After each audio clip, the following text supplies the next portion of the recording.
pangalan ni Jesus. Amen. Ang aking pangalan at sa akin po ay tungkol po sa spiritual resilience. Ano po ang resilience in Tagalog? Ito po ay katatagan. Sa ating po bansang Pilipinas, narinig po natin sa news ang nangyayari po na meron pong magaganap na 3 araw na prayer rally ng mga INC. Tunay nga na hindi man tayo makapunta doon ay sa panalangin tayo po ay kasama para po sa ating bansang Pilipinas. Marami po ang problema ng ating bansa at kailan lang po ay dumanas po tayo ng bagyo, signal number 5 daw. At salamat lang sa Panginoon dahil sinamahan tayo, ingatan tayo ng Panginoon bagaman. Nakakalungkot po na sa mga lalo na po sa mga mangga na malapit na pong pipitasin ay marami po ang nalaglag. At yung po mga nangunan ay talaga po siyempre po sila po ay nalulungkot tayo po sa nangyari. Pero take note po, doon po sa mga nalaglag na mangga, marami po ang nalaglag. Pero kung titignan po ninyo yung puno ay meron pa rin po namin na nakakagin at hindi po na puno. Yun po yung mangga na tayo po ay bibili o makakatikin po ng bilog at matamis na mangga. Yun po yung mga mangga na hindi po, sila po yung mga nag-injure po ng pagsubok, ng agawad sa buhay, kaya po ng isang tao. Sabi na dito sa ating binasa ay, sa ating text, sabi na dito, even the righteous man falls 7 times, he rises again. Ano po ang ibig sabihin ng resilience? Resilience is the ability to recover quickly after difficulty or adversities. To bounce back after being knocked down. Falling is part of life. Getting back up is a miracle. And some people that don't just survive challenges, they actually grow stronger through them.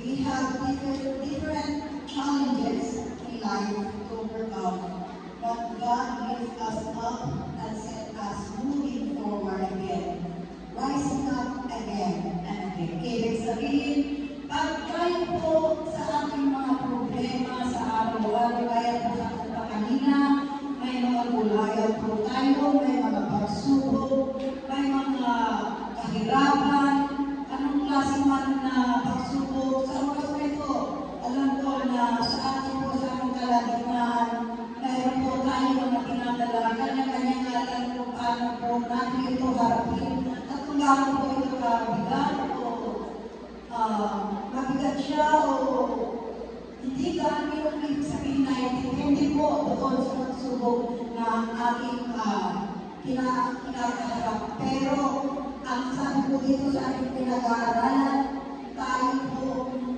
ay nadapa, tayo po ay bumang. Ilang beses na tayo nadapa. It's not the count of how many times that we fall. Ang very important po doon ay tayo po ay bumang. Amen? Ito po ang aming illustration. Ito po yung, hindi po ba tayo dito sa probinsya ay may mga puno po ng yung kawayan. Kung titignan po yung kawayan, ang characteristics po ng kawayan ay pag po malakas ang hangin, yung kawayan po ay nagsusway back and forth. Sabi po dito ay they will sway back and forth by a strong wind. Movable but yet resilient. It has the ability to bend and adjust but remain steadfast in its purpose to stand again after or even in the midst of the storm.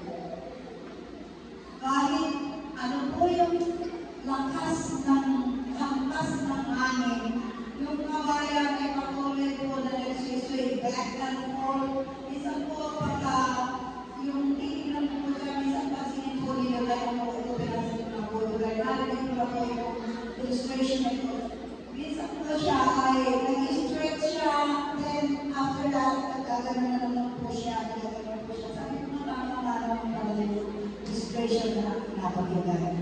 At very common po na narinig natin sa preaching time when it comes to trials and difficulties of life, ay hindi po nawawala ang book of Job, ang buhay po ni Job.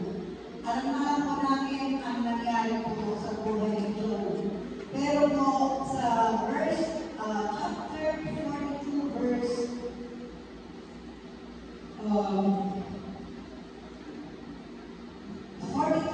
10, sabi po dito, God blessed him. After he prayed for his friends, God blessed Job as twice as much as he had before. Pinobre ng Panginoon ang pagpapala sa kabila ng mga pagsubok na dinanas ni Job, hindi siya pinabayaan ng Panginoon. Bakit po? Ito po yung pagkakaalala natin about Christian. May mga famous po mga example po tayo na kilala po natin na they are the people with resilient character. Ito po ay kilala po natin, ito po ay ginagamit natin sa araw-araw. Si Thomas Edison. Si Thomas Edison, siya po yung nakalikha po ng yung ilaw po na ito po mga ginagamit natin ng bomb. Pero kung titignan natin ang buhay ni Thomas Edison, siya po ay failed 1,000 times before inventing the light bulbs. Sa po dito si Walt Disney. Sabi dito, he was fired for lack of imagination. Went bankrupt before creating Disneyland. Yung mga kabataan, lalo-lalo yung kumain ako si Lola, sabi niya, Lola, sabi niya kasi tama sa amin, pag nag-7 years old na siya, gusto niya pumunta ng Disneyland mo. Kilala po siya na siya po ang nag-create po ng Disneyland. At marami pa po iba na talagang hindi po sila sumuko sa kahirapan. Si Manny Pacquiao, kilala natin ang mga story niya bago siya maging sikat at naging billionaire. Amen. Sa araw-araw natin pamumuhay, iba't iba ang ating kinakaharap sa buhay. Minsan, sa ating pagbagsak, iba-iba po yung tama ng ating pagbagsak. Mayroong makakalakas, mayroong po yung medyo kaya ng makakaliyo. Pero, ito po ang masasabi ko sa inyo, ang ating Diyos na pinakilikuran, hindi na tayo, hindi iiwan, hindi tayo pinabayaan. How to develop the characteristics of resilience? Number 1 po, testing of your faith. James 1, verses 1 to 3. Ang sabi po nito sa James,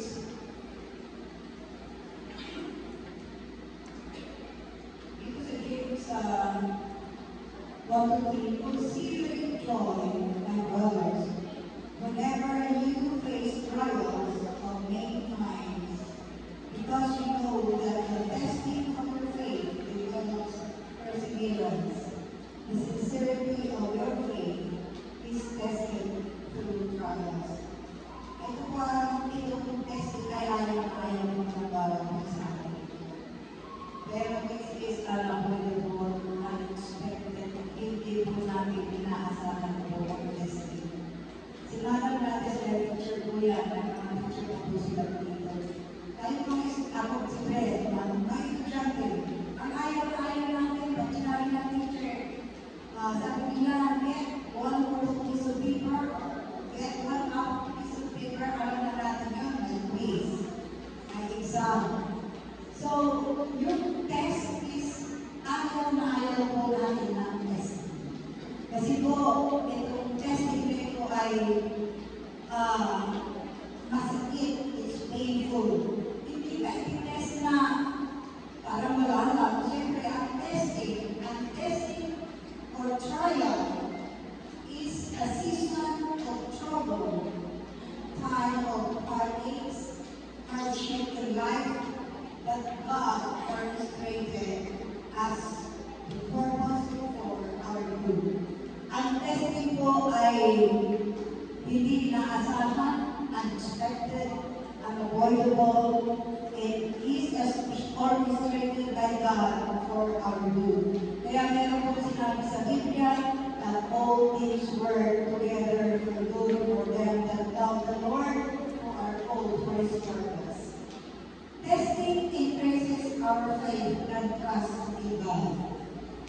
Naniniwala po ba tayo na pag tayo ay test ang ating pananampalataya, natututo po tayo na magtiwala sa Panginoon. Gaya po ng kinata kanina na ang sabi ko sa ating kanta ay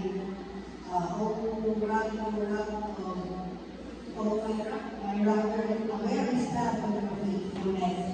At tunay nga na napakabuti ng ating Panginoon. Amen.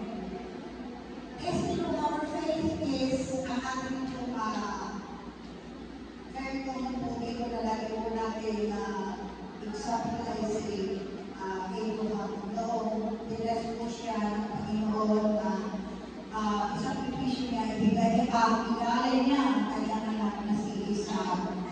Nakita naman din po natin na sumunod at nagtiwala sa Abraham sa aming Panginoon dahil alam niya na siya ang magpapay.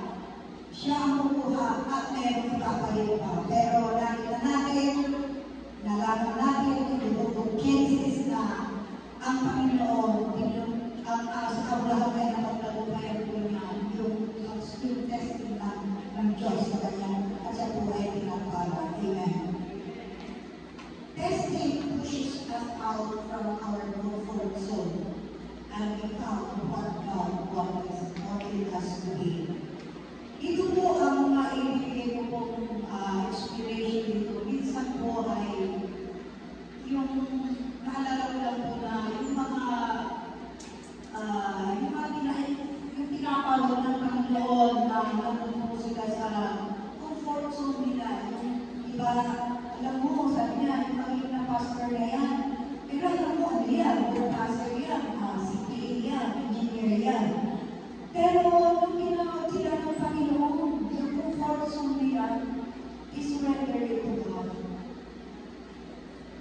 Yung pong aming pamangkin na anak ko na kasintinsan ng Carlos Cesar, engineering po yun. Tapos kung nasa Saudi po siya, parang hindi siya masaya dahil parang may kulang sa kanya.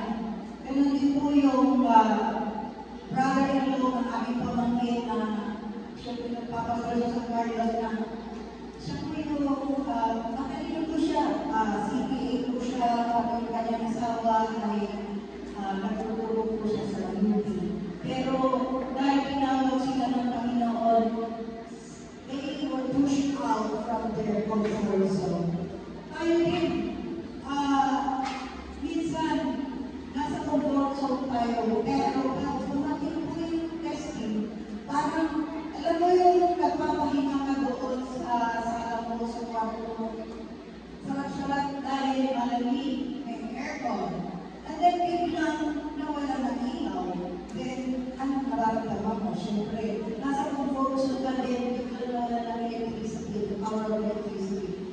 Ano po, nagiging, yung comfort mo, na ikaw ay nangyayaman na malamig mo sa pinagawa mo, ay nagkaroon ay naging nalilip po. So, parang i-apply natin sa ating buhay, may mga comfort zone tayo na pag tumating po yung testing sa buhay, parang akala natin ay hindi na natin ito kakayanin. Minsan po, dumarating yung mga pagsubok dito sa ating obligasyon. Alam po natin na yung mga iba natin mga kabakilan, dumaranas po sila ng pagsubok. Ang mga pagsubok po dito ay, sabi po dito ay, it makes us identify that we are weak apart from God. It forces us to depend on God. No matter what talent you are, or how wealthy you are, or how famous you are, natin na like Sister Dina, minsan kung, sorry Sister Dina, na nabigyan ng example. Nung po nagpapainom po siya noong Saturday last, sabi ko sa diskusyon ko, wala sa Sister Dina kasi napakainom siya kahapon. Kasi pag napakainom ka, ang tendency po is nanghihina ka, nagbuwal ka, mahina ka talaga, physically you are weak. Tapos kung pagpasok ko, nakita ko siya, wala sa Sister Dina, sabi ko, praise God, dahil po sa kalakasan ng Panginoon, dahil sa mayamang biyaya ng Panginoon, siya ang nagbigay ng kalakasan sa aking kapatiran. Kaya Sister Rita, bago siya kanina, nag-testify po siya kanina dyan, sabi niya, nakasakit po siya, nagsabi na meron na siyang dementia. But praise God, our Sister Rita, kasama po natin ang pupuli sa Panginoon. Dumarating po yung testing and trials in our life, pero meron po tayong Diyos na hindi tayo iniwan, hindi tayo nagaya. Muli at muli at muli tayo po, we will rise again and again and again. Tayo po ay nalalapas, tayo po ay natutumba, pero po tayo ay hindi po kakayaan na maging malubog po tayo tapos tayo po ay tatayo at tatayo at tatayo po natin. Every person will face testing in life, though none is accepted. As of now, sabi natin po, you may be suffering from testing life. Loss of loved ones, you are expected to meron po yung untimely death na tinatawag.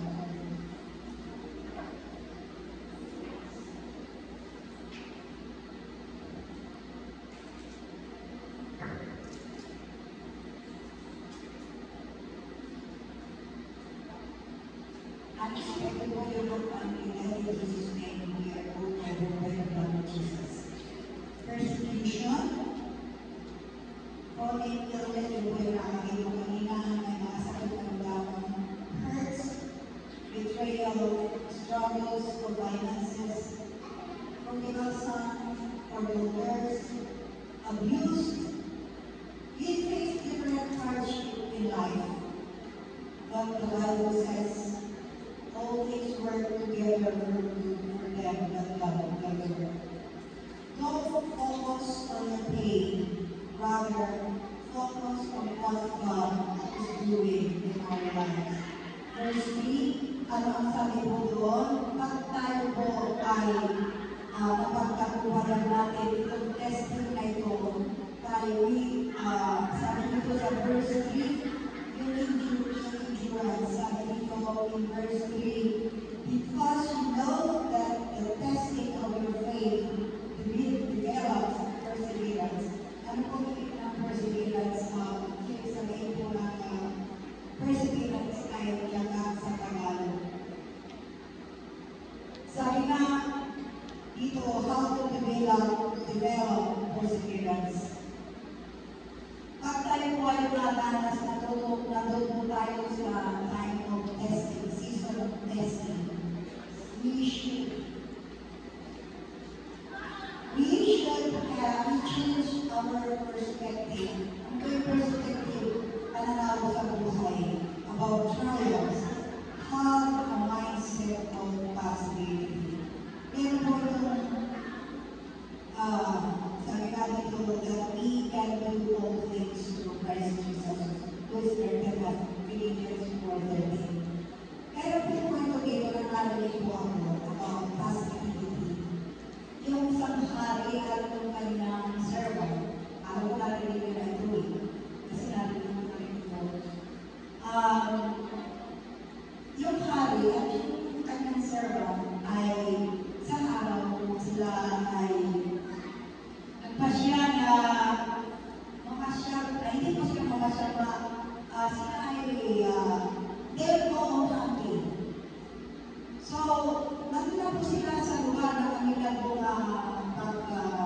yung place of hunting nila. Siyempre, yung hari, nung mayroong, let's say, ibon, yung pagkabaril po niya ay yung pull the trigger, nagkamali po siya ng pagkasa. Kaya ang tinamaan po ay ang kanya po, itong taon po niya. So, itong servant na ito, ang sinasabi niya lagi, mabuti o hindi mabuti na pangyayari, ang lagi niyang sinasabi ay it is good. Kasi positive na siya eh. Yung lagi siyang positive. Hindi siya negative. Positive po siya lagi. Ano ang nangyari. Kaya, nung maputol po yung auto ng hari, at sinabi niya na it is good, siyempre magagalit po yung hari, maputol na nga siya ng daliri. Tapos sabihin pa ng serva na, mabuti pa lang siya. Hindi naman sabi na mabuti nga yan sa'yo. Mabuti. So, nagalit po yung hari sa kanya na naputulan na ako ng daliri. Sabi mo ba, it is good. Kaya ginawa ko ng hari dahil nagalit po siya. Pag-uwi po niya sa palasyo, pinaputol po yung kanyang servant. 1 year later, muli ay siya po ay ito, nag-hunting na naman po siya by himself. Siyempre, halis po, may mga kasama, may ano din, may kasama, hindi pinagay. Basta, after a year, nag-hunting na naman po siya. This time po, may mga tribe o cannibalism po, na mga tribo na kumakain po sila. Tapos sinabi cannibalism po, kumakain po sila na tao, yung fresh na so, nag-iisip na siya po ay capture at tinanggap po sa kanilang tribo para po siya ay maging kainin po ng buong tribo. Pero yung tribo po nila ay meron po silang patakaran na dapat ang kanilang kakainin ay buo, walang kapintasan, walang detektor. Kaya nakita po nila na wala siya isang daliri. Ang ginawa na galing po, pinakawalan siya. Kaya yung hari po ay naligtas, kaya po siya ay umuwi. At nung pagdating po niya sa palasyo, pinagdawal po niya yung kanyang servant. Sabi niya, patawarin mo ko, sabi niya, kasi sabi niya, tama na, is good. Sabi niya, dahil kung hindi ako nawalan ng daliri, sabi niya, isang daliri, siguro kinain na ako ng mga ribo. At sabi ng servant, sabi niya, it is good talagang mabuti. Sabi niya, dahil, sabi niya, hindi mo ako inulong at ako kasama mo. Siyempre, siya po yung dadalhin, siya po yung kakainin. Ano po hindi yung kwento na ako na kagbo ko natabalay ko na yung positivity is ano man ang mangyari sa buhay natin. Nagulat yung positive ka na ang ating Diyos ay may ginagawa sa ating mga buhay. Minsan po dito sa pagtayo ko dito, minsan pag nagbigay ako ng ganitong mga encouragement, parang preaching na dito, minsan ang dali-dali lang po magsalita. Pero pag ikaw po ang nasa kalagayan po ng tao, yung testing na po ano po yung testing yung mga gulayan, yung mga pagsulog, yung lahat na nasa natin kanina. At tunay nga na ang Diyos natin ay mabuti. Number 2 po, seek God first through prayer. Yung kanina na sinabi po ni Sister Kinero na ang mga Kristiyano pag tumarating sa pagsubok, mga trials and testing, ang ating po pananalangin ay ang panalangin. Dahil prayer is our weapon para po tayo ay lumakas para sa ating pananampalataya. Kailangan po natin ang ating Diyos sa kanyang mga pangako, sa kanyang mga salita, tayo po ay nakakatawa. Amen.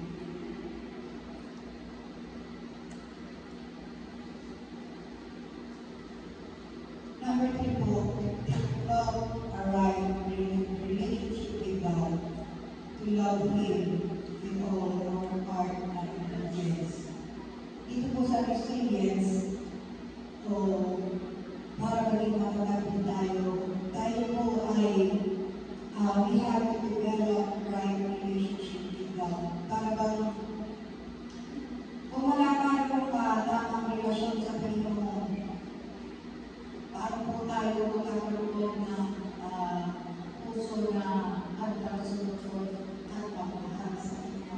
Dahil hindi na naman magiging matatag kung ang pananampalataya mo, ang pagmamahal mo, ang relasyon mo sa Panginoon ay parang kung mayroon pang pagpapala, mahilig sa Panginoon, kung mayroon pagsubok, mga testing trials in life, minsan po tayo po ay nilalamig, tayo po ay nagihina.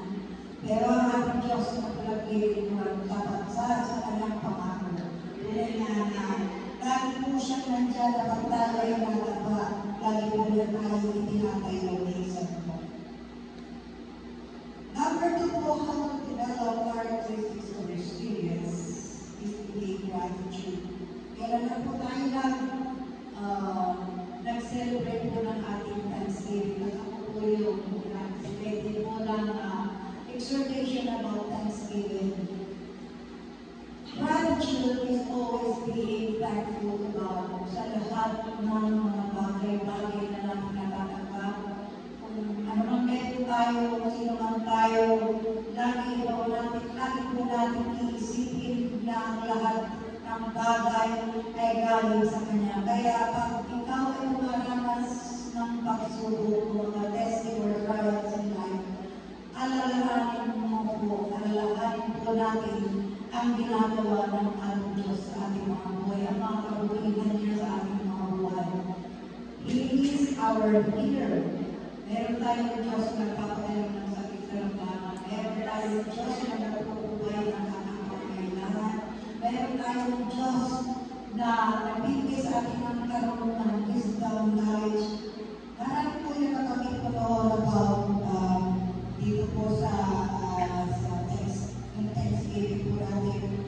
At higit po sa lahat ng kaligtasan natin na ibigay ng ating Panginoon Jesus. Amen. Sabi po dito sa gratitude, 1 Thessalonians 5, verses 16, 17, 18. Be joyful always. Give thanks in all circumstances, for this is God's will for you. Count all your blessings in life. Alalahanin natin lahat ng mga kabutihan, pagpapala na ginawa natin ng pagmamag sa ating mga buhay. Maliit, malaki. Ito nga ang buhay natin na sa araw-araw tayo po ay may lakas. Ang araw na patuloy na sumisikap pagkatapos ng ilang araw na pagbubuhan ng kuryente. Pero nakaraos po tayo dahil sinamahan tayo ng Panginoon. Tuloy na tayo ay magpapasalamat sa Kanya dahil kung kahit po tayo lagi magpapasalamat sa Diyos.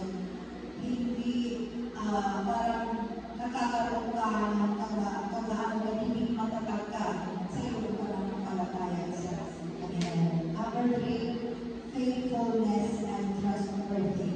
Ito pong faithfulness ay katapangan.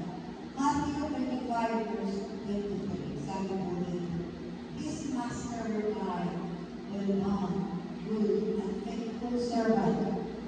You have been faithful with few things. I will put you in charge of many things. Come and share your master's happiness. Ito po yung parable na bago po tayo naging parang ilang taon na po, may iba po ang tagal natin sa Panginoon. Iba po may siguro, may bago, may 5 years, may 10 years, 15 years, 20 years na nagbago. At sa ating journey, sa ating po, lakarin sa ating Christian life, nandiyan yung katakutan ng Panginoon sa ating mga buhay. Dapat minsan hindi po tayo nagiging tapat sa Kanya. Pero hindi na nakarating sa parang ako yung 1987, ang year na po, ilang taon na po,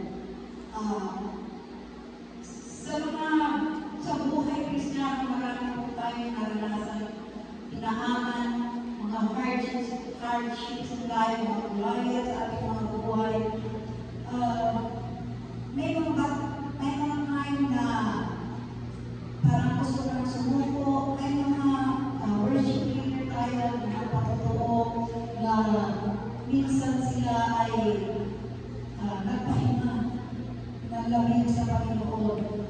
Pero bumangon muli at napabalik sa Panginoon at she's been used by God effectively as nagsusong as a song interpreter sa ating kongregasyon. Isa po na siya kasi ni Sister Jenny Lumen po kami Bible study doon kay Pastor Eugene. Hindi ko naman po alam yung share na po niya, naalala ko lang po kanina na sabi niya ay pakinawag naman pero muli siyang buwalik sa Panginoon, muli siyang pumayo at ngayon po ay ginagamit po siya ng ating Panginoon effectively sa music ministry. Amen.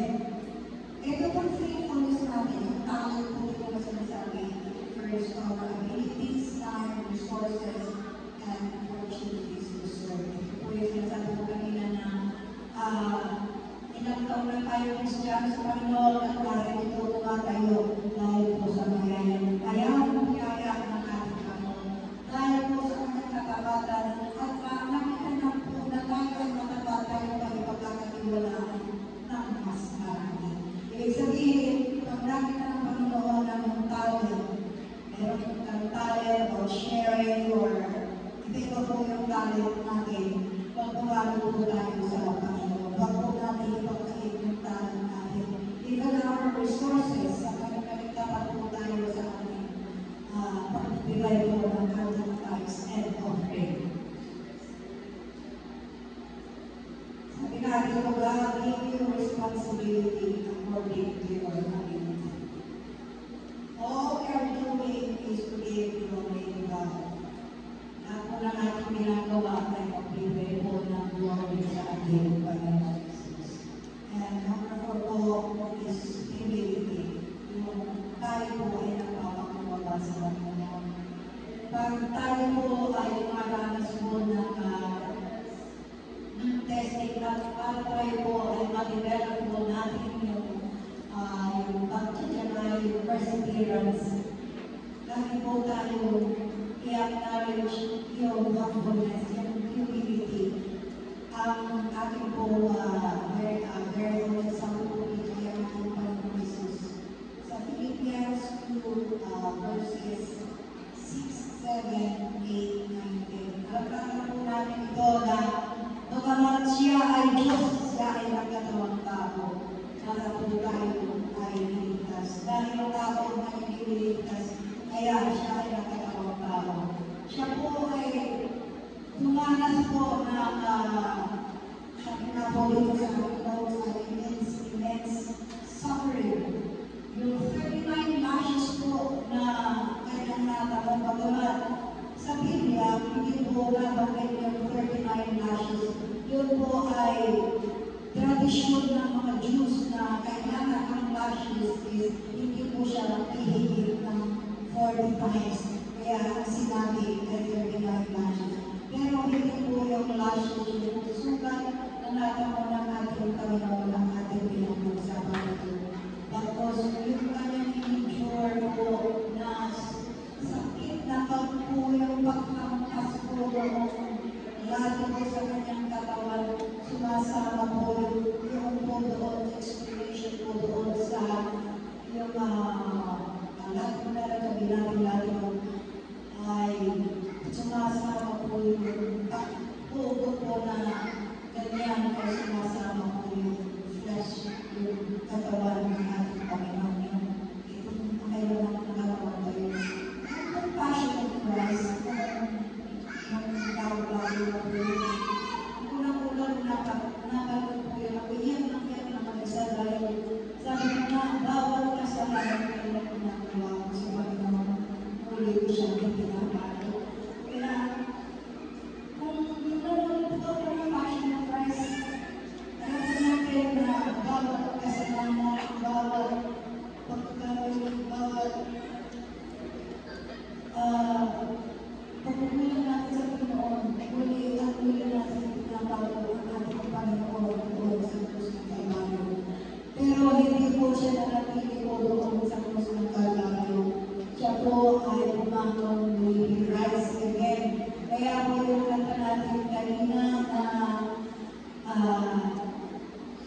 nanatili po.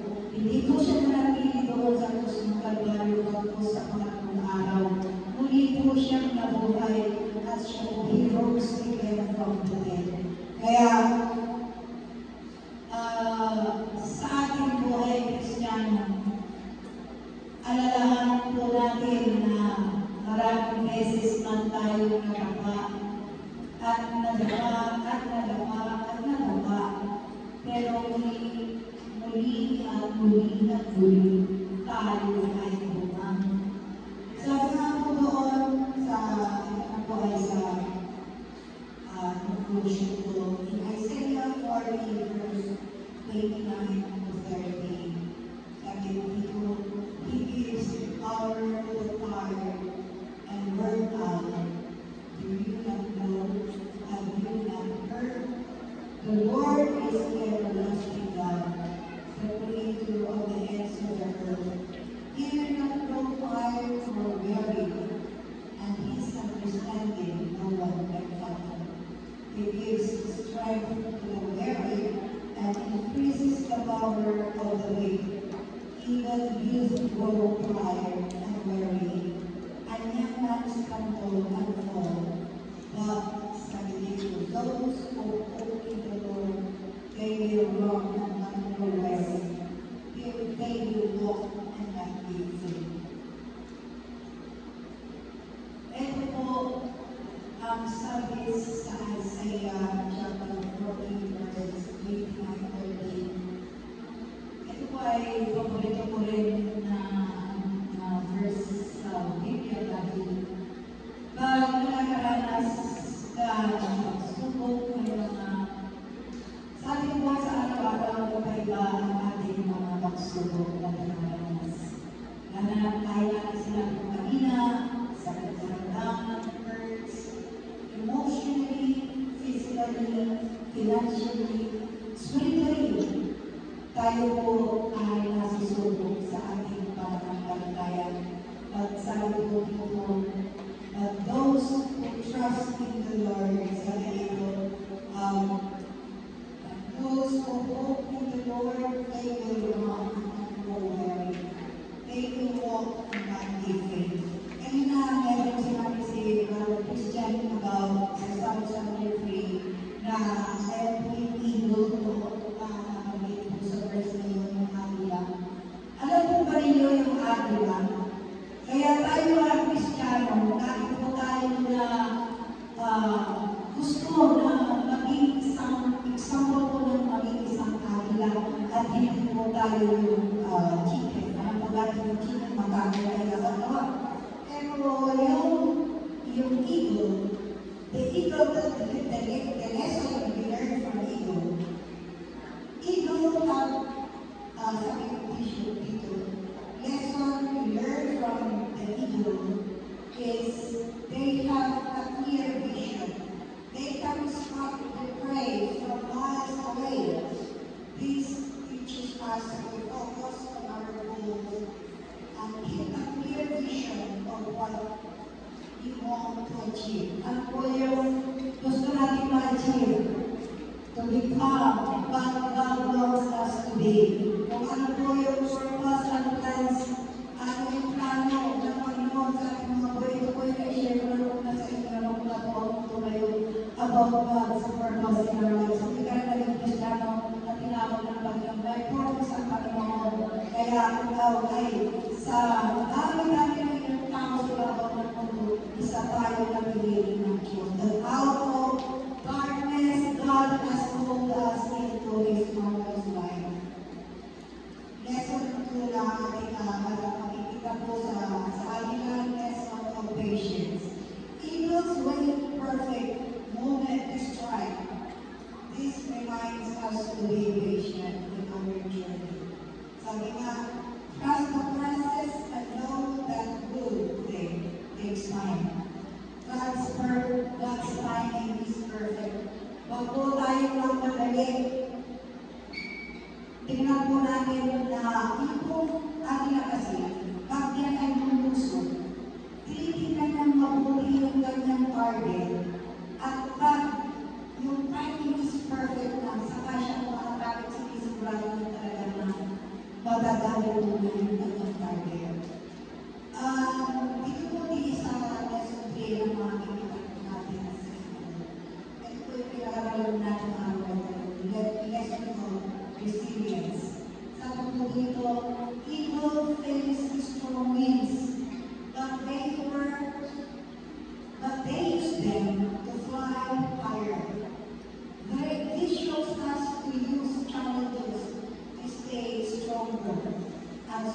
iron.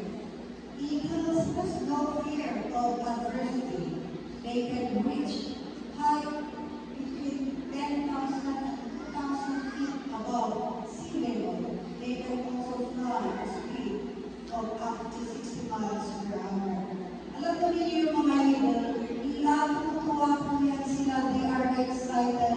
Lahat po ng mga eagle, pag may bagyo, umahanap po sila ng kasasalungan. Pero yung eagle po is the only bird that they are so excited in times of storm. Alam mo niyo yung eagle, pag po yan malakas po ang hangin, sinasabukan niya po yung hangin at habang siya ay sinasabukan niya yung hangin. Siya ay nag-enjoy he's stretching his feathers. Kasi yung kanyang wings ay, yung kanyang wings rather, ay mahaba po yan. Pag nakikita po ng eagle na pag nalakas po ang hangin, they are soaring high above the storm. Kaya po meron yung tatanungin ko na we will soar above the storm. Yung kanta na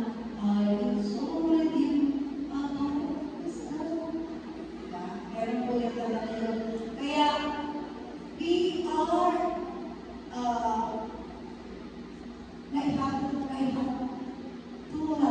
tulad po tayo sa kanila. Ang gusto bilang isang Kristiyano, tayo po ay maging isang kanila. Sabi ko, Sister, ang dahil pagka may pagsubok ng naranasan tayo, kasama po walang isang lahat po tayo.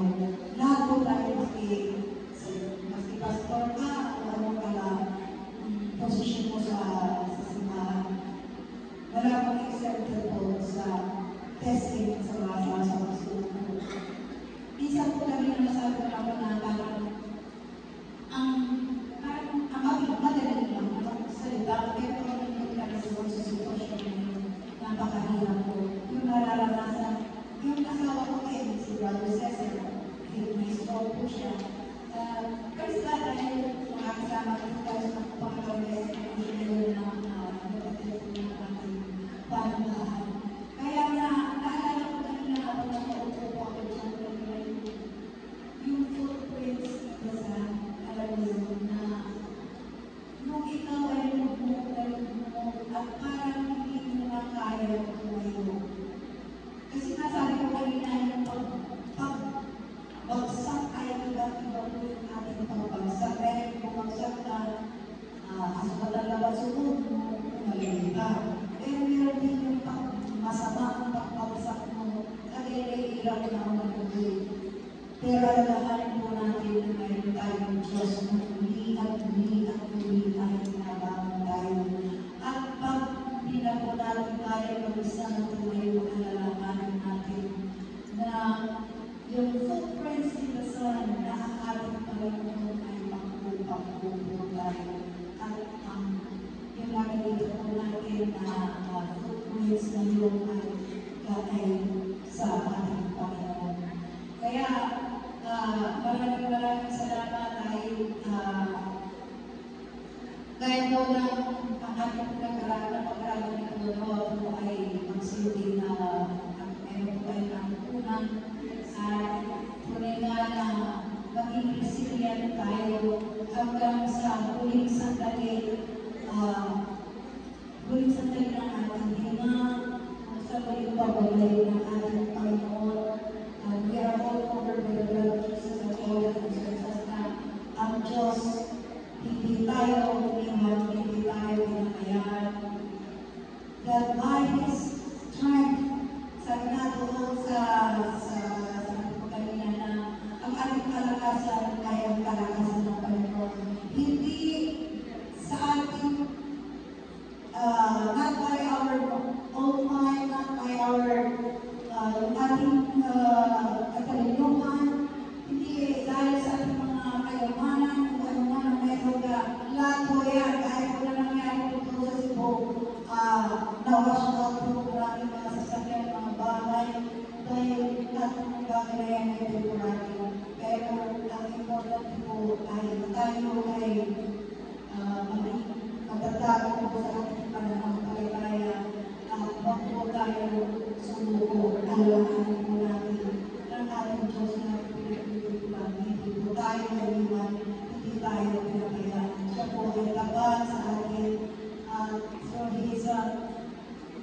pag-ibig po niya, faithfulness niya,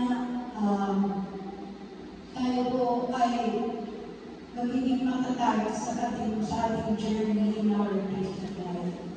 Maraming salamat sa ating Panginoon. To God be the glory. Amen.